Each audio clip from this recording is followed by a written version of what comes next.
The truth is, a lot of y'all are not going to be high fashion models. And that does not mean that you cannot be a model. There's still so many other different types of modeling that you can do.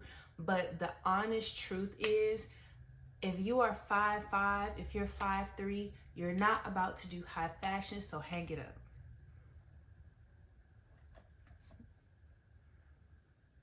If you want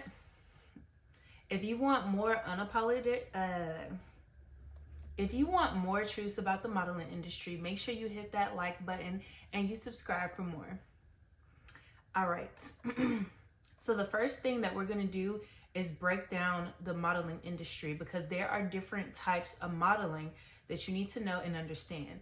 And first, you have commercial modeling, and a lot of different other types of modeling fall in underneath that umbrella. So with commercial, it means doing TV. It does mean doing commercials. It's advertisements. It is doing lifestyle stuff. So when you think of commercial, it could be a Samsung ad. It could be a Walmart, being on Walmart's website. So that is all considered commercial. Even working with clothing brands like H&M, Fashion Nova, Shein, that's all considered commercial work. And also working with beauty brands is considered commercial work also. So the next type of modeling that you have is print editorial. And this is more like catalog and magazine work. Now for this, there are specific requirements. This is usually for people that are 5'9" and up. And the next type is high fashion. And editorial does fall under high fashion. So this is runway, this is conceptual art, and I just want to make some things clear here. High fashion modeling is one of the most coveted types of modeling, but it's not really a type of modeling that is known to pay that well. It's very oversaturated. Everyone wants to do it, and it's usually low pay, but it's very glamorous, and it has extremely rigid requirements.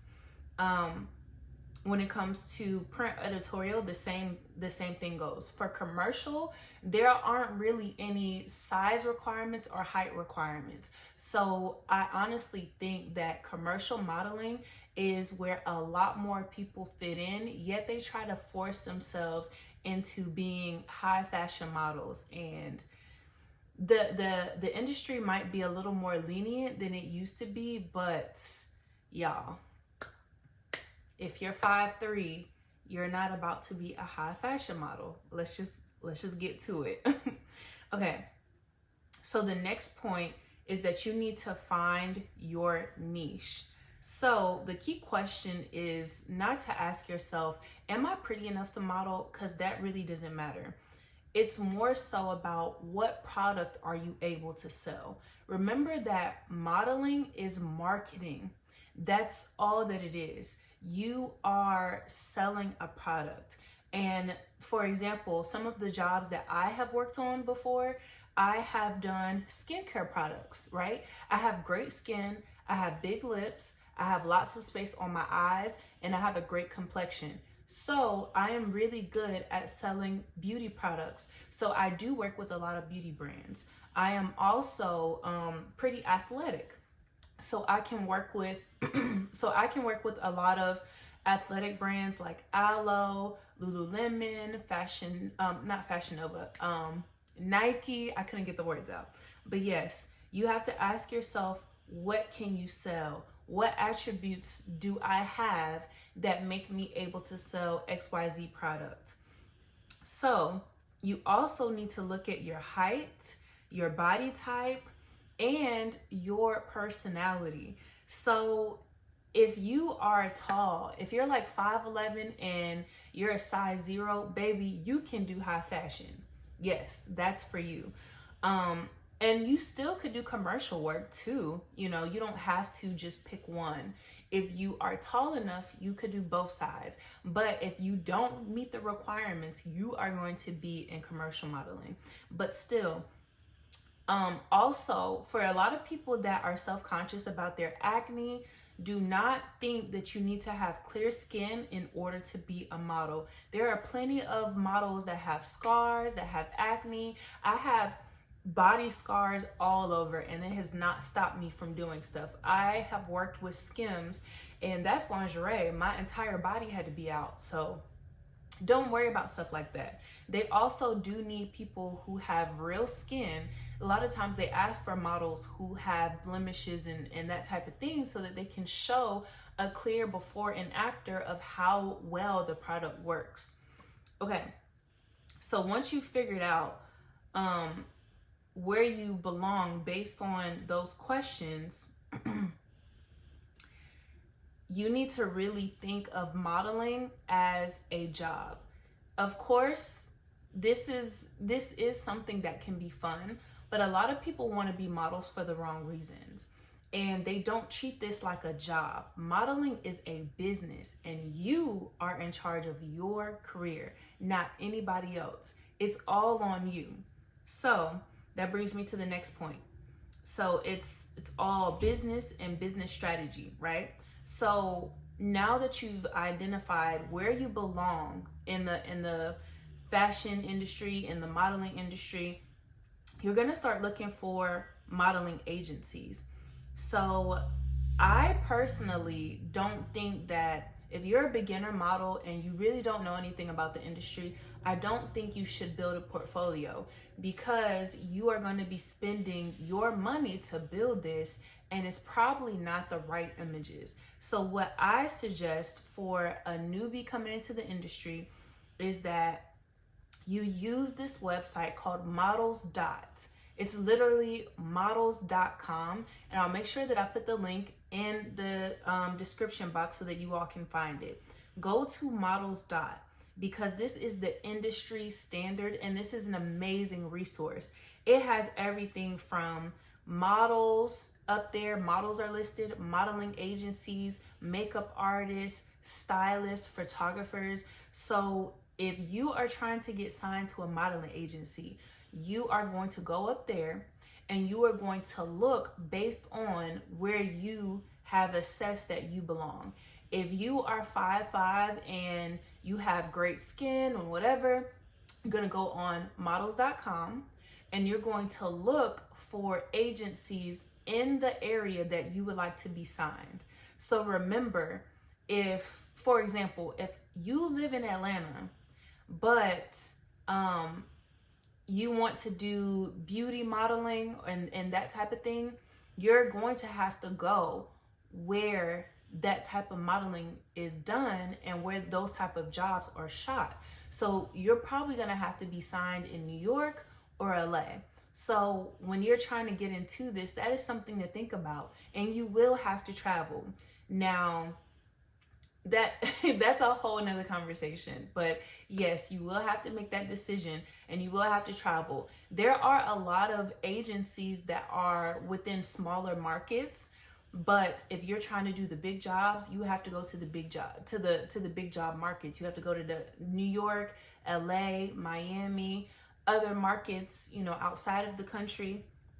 So you can filter all of that on the website on Models. And you're going to find a list of agencies to apply to. And when you're looking at these agencies, look through the boards of the models up there. Filter and see how many models up there have a similar look to you, right?